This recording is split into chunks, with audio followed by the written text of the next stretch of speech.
It's time for Clubhouse Chatter. Here's Norm.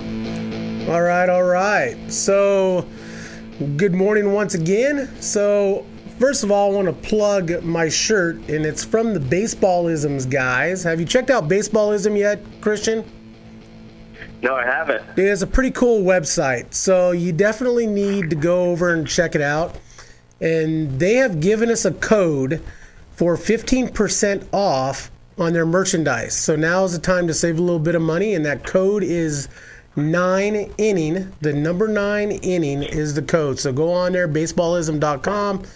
Check it out. They got shirts, hats, sweatshirts. They've got posters. Dude, it's a pretty cool deal. So I have with me, how many nicknames do you got? So I've heard double C's, I've heard C's, I've heard C squared, I've heard the Colonel. You know, which one do you like the best? The one that I've had the longest that's stuck with me is just C's. Yeah. People just call me C's. I guess it's C apostrophe S, and then right. So they just call me C's. So I have the pride of American Falls, Idaho, home to the Beavers, and father to Cooper. This is Christian Colon, or Christian Colonel. You got me. It got me. Gotcha. So it did. So Christian was a former top prospect with the Colorado Rockies, and he is now working with Next Level Idaho. So tell us a little bit about Next Level Idaho. Next Level, it's a sports complex. It's about 13,000 square feet indoors.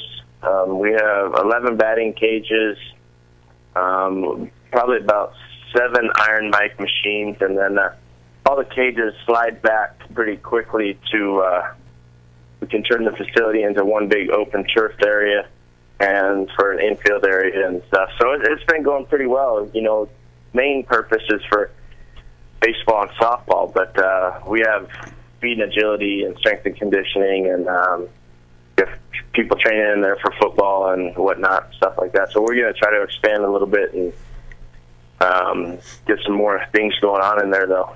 And that's in Pocatello, correct? It's in Pocatello, yes. And how many kids do you have coming to you guys?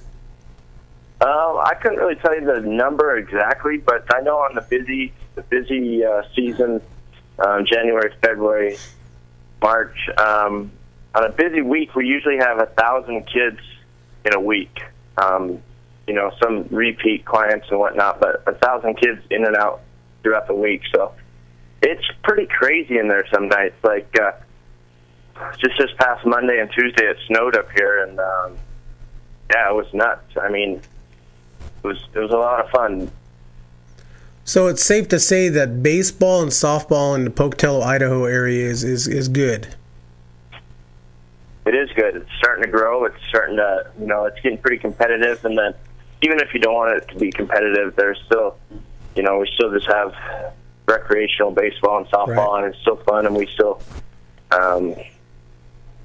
get after it with all the kids and have a good time. But yeah, baseball and softball is going really well in Pocatello, Idaho. Now, baseball and softball. So I grew up in Kimberly, which I don't know. I can we call American Falls and Kimberly rivals? I don't know. I don't see why not. I think I know we had a couple big games against them, and when I was in high school, and it was a couple of meaningful games. Like I know we a couple basketball games that got pretty heated. I know that for sure, and a couple football games that came down to the wire. So I wouldn't be going out too far out on a limb to call us rivals. I know when I was growing up in Kimberly, so mid-'80s, early 80s, mid-'80s, American Falls at the time was an A2 school and Kimberly was an A3 school, so you guys were a step above. And we started playing. You guys would come over to Kimberly and we'd come out there, and at the time we were dominating. Now I know that it's a little bit different now. I know there for a while American Falls was dominating Kimberly. So Kimberly, we didn't have baseball. Growing up, we had, Twin Falls, they had the Parks and Rec leagues and the travel leagues, but we didn't have high school softball or baseball, and they didn't start that until I think probably mid '90s. They got a baseball program there in Kimberly. Yeah, that's the same with us too in American Falls. We didn't have a baseball program, high school program until until I was about 7th or 8th grade. I think about 8th grade maybe. Right. So now you were a former Rockies top prospect, and I'm not exactly sure where you fell in the list number wise, but I know you were up there, and I remember you playing for. You came through here in 2003 with Tri-Cities, and right. Man, you played with Tulo. You played with Troy Tulowitzki. What was that like? That was good. Tulo's a good friend of mine still to this day. I mean, we still keep in contact. He gets pretty busy, obviously, and he's pretty intense during the season, so we don't talk as much. But during the off season, we talk all the time. Try to visit him once a year, try to meet up once a year. It was fun playing with him. He's just, I first met him in 2005 in Modesto, he was right next to me in the clubhouse. He was, and it was funny. He liked the glove that I had. I had this Mizuno glove or what, and he really liked it, and so he wanted it. So he wanted to trade gloves, and I'm like, all right. Because he had just signed, and I knew he was the first rounder or whatever, and I'm like, right. Man, go get your own glove. You just got $1 million or whatever. And I was like, call your agent. But right. I ended up trading him that glove, and he gave me one of his gloves, so it worked out fine. But that was kind of funny. That was the first time I met him that he asked for my glove. Nice. And he's just a really intense player, and just like you see him on TV now, I mean, that's kind of, his personality. He's just intense. He's a good dude, and he's pretty competitive. He's really good. He's a good athlete, and he wants to win, that's for sure. Right. The Rockies, they're only a couple of pieces away. I know they're in a tough division. But you got Carlos Gonzalez, who was with me when I was in Lancaster in 2006. Carlos played with the Jethawks, and I mean, hands down, he was probably one of the best players I've ever seen. I mean, 5-tool guy, and he got unfairly,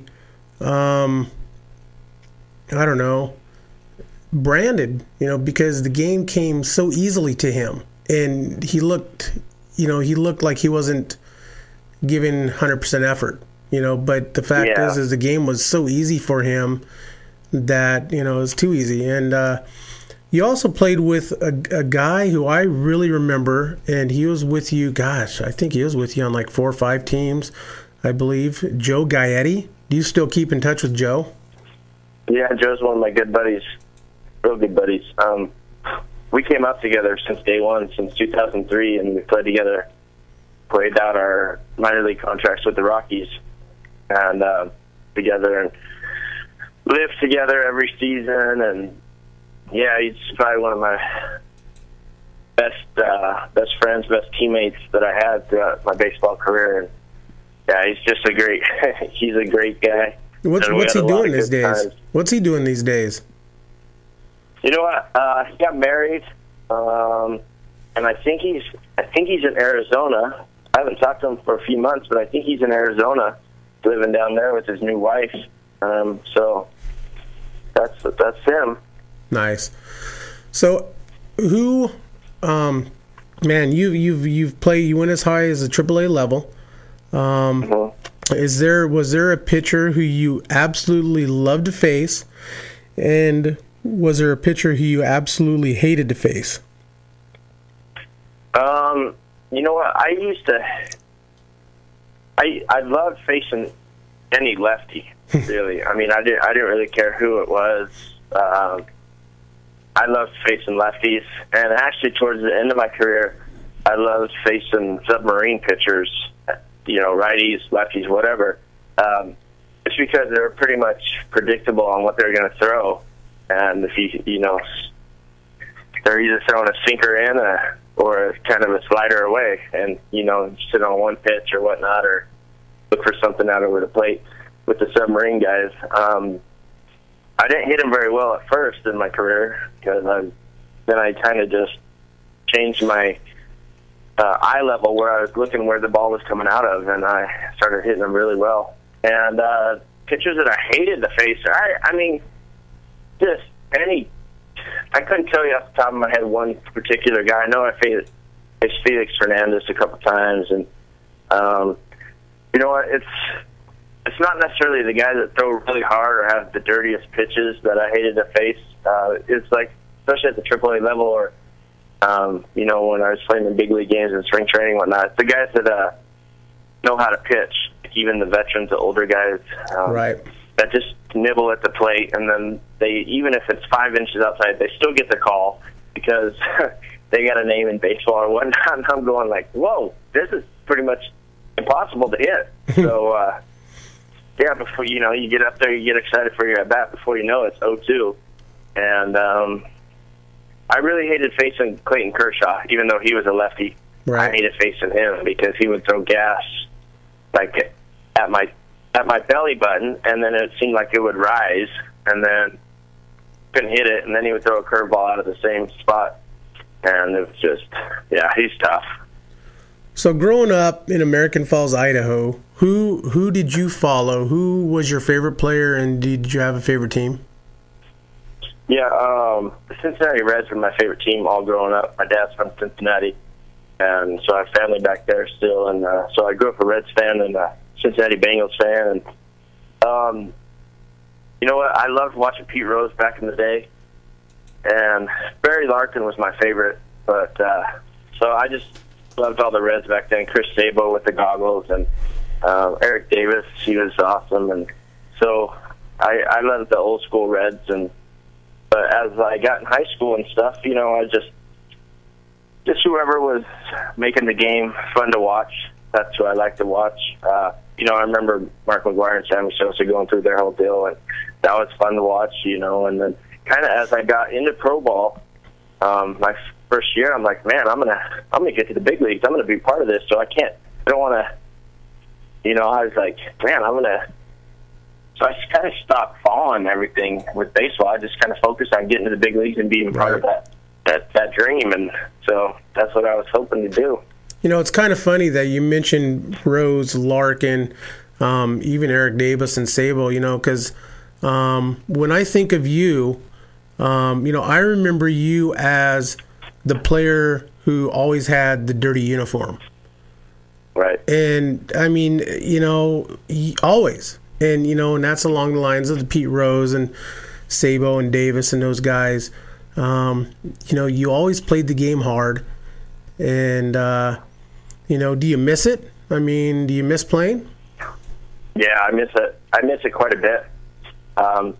It's difficult. Real quick, it's been a difficult transition with going from being a baseball player to reality. It's been kind of a difficult transition, and I wish in the baseball world they kind of prepared baseball players a little bit better.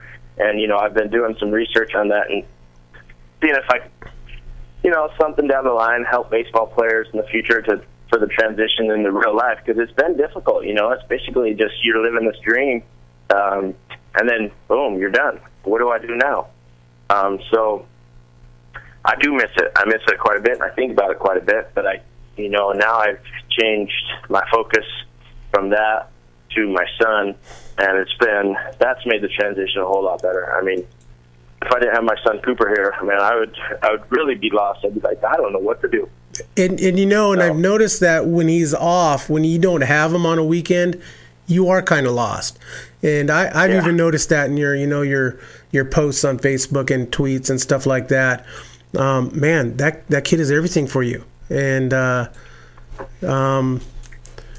what do you? I mean, I know you're bringing Cooper up to love the game.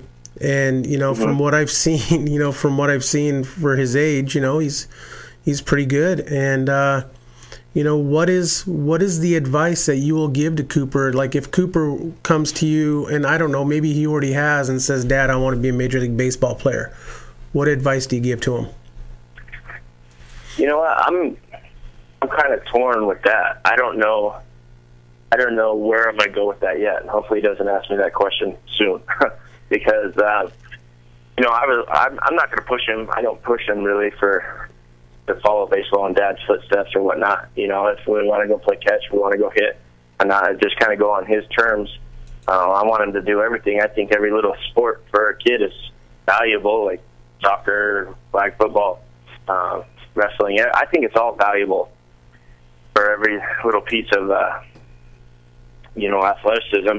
But when he talks about baseball, I don't know if I necessarily love the baseball lifestyle. Right. I don't think that's, it works for some people and it doesn't work for some. So, I just try to, like my dad always told me and my mom, that, that education comes first, and that's what I want him to focus on at school and this and that, and just kind of love being Cooper, love being himself and see where that plays, and then whatever happens, happens. But I won't detour him from playing baseball, but I may not, encourage him too much and push him like, hey, you're going to be that baseball player. It's the best life ever. Well, right. That's a lie. It's not necessarily the best for everybody. And I tell people, people get this grandeur idea of being a baseball player is glamorous. And, for some, it is. But, for most, I'll tell you what, it's not. And, being in the minor leagues, you're making less than poverty wages, and you're going to work 8 to 12 hours a day, to strive to earn that big contract and to get to the show. And it's a tough lifestyle. I mean, you guys are living in apartments where there's 10 of you guys, a couple of you guys will sleep on the kitchen floor and sleeping bags and whatnot. It's not all that glamorous.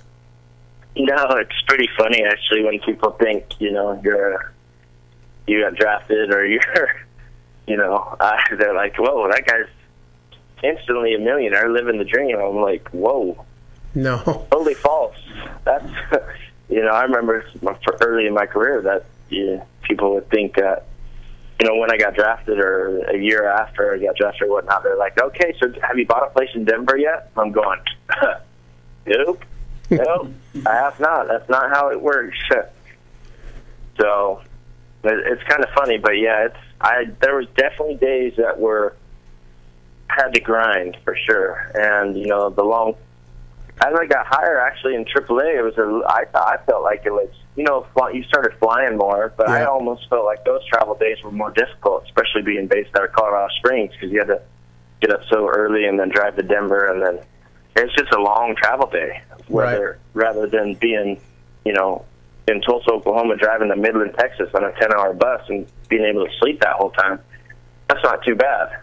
Right. So, yeah, it's pros and cons about both, but, it would have been nice to get to the big leagues and charter a flight right after the game and then still get your 8 hours of sleep pretty much. Yeah, eat real food and not peanut butter and jelly sandwiches all the time. And, I'll tell you what, you spend a couple of seasons in minor league baseball, when you get out and you hate peanut butter and jelly sandwiches and people don't understand why, hang out in a minor league clubhouse and you'll figure out why really fast. I mean, that's the staple. I mean, it's pretty funny. It's sad is what it is, that's what you're getting, you're trying to strive to be a Major League Baseball player, but yet you're eating crap, and we try to feed you what, the best thing we can, but we're kind of limited on our budgets and stuff like that. And man, like I said, it's not all that glamorous. And it's definitely not that glamorous. So let's end on you were drafted. Let's see if I can remember this. You were drafted twice. You were drafted out of the College of Southern Idaho, and I believe like the 9th round, I believe. Yes, the 9th round. And then the following year, you were selected out of Texas Tech in the 7th round. What was playing Texas Tech like? That was fun. That was a good, good change, a good environmental change, going from Idaho down to play in the Big 12. It was actually, I got a taste of some big-time baseball, and playing at CSI and College of Southern Idaho here, it was good too. That was a really good time for myself to develop as a baseball player. As with my teammates, I had some really good teammates that I surrounded myself with that helped me develop, and then the coaching staff, and then going to wood bats. That was huge. That was the most difficult part going to Texas Tech, is going back to aluminum. And I didn't really like that at all. I just wanted to stay with wood the whole time. I've never been an advocate of aluminum. But baseball is wood bats to me. So Right. But Texas Tech was fun. I mean, just the campus, American Falls, Idaho, we had one stoplight growing up, and the campus at Texas Tech was like 35 stoplights, just the campus, and I'm going, whoa, this is going to be fun. And so I pretty much took advantage of all my opportunities wherever I went, coming from such a small spot. And so it was fun, and I loved it. I enjoyed it, the coaching staff, and I learned every spot I went to from after high school, even in high school. But I learned something, I gained from it, and I can apply it to my everyday life now. So now, when you were at CSI, was Skip the head coach then, or was Boomer? Skip was the head coach then. Skip was the head coach. You talk about a coaching legend right there, man. I mean, the Walker family, Skip and Boomer. I'll tell you, for a junior college program, that's big time baseball for a junior college program right there in CSI, and they do a great job. I remember going to games as a kid, and it was awesome. It was awesome watching the Golden Eagles. Yeah, you know what? It was a good time. It was good. I'm glad I got in there when Skip was still head coach, because he's not any longer. But so I'm glad I got to be a part of all that, and just get that's when I started kind of getting that. I always played hard, but I just like that with that old school feeling, and especially coming from Skip. It was just kind of like, man, this is more my game. I like this. So, it helped. It helped being around those guys. Right. Well, Christian, we thank you for coming on. We definitely would love to have you come on again some other time soon, hopefully. And, we'll chat about, more baseball. And maybe next time we could chat a little bit about Matt Holliday, who you also played with. And like I said, once again, we thank you. All right, I appreciate it, and thanks a lot. All right, Christian. Have a good day. Hey, you guys too. Thanks. So once again, that was Christian Colonel, or C's, as he likes to be called. Gosh dang it, Brian, I almost blew it again. You look at the name, and it's just, you don't think Colonel.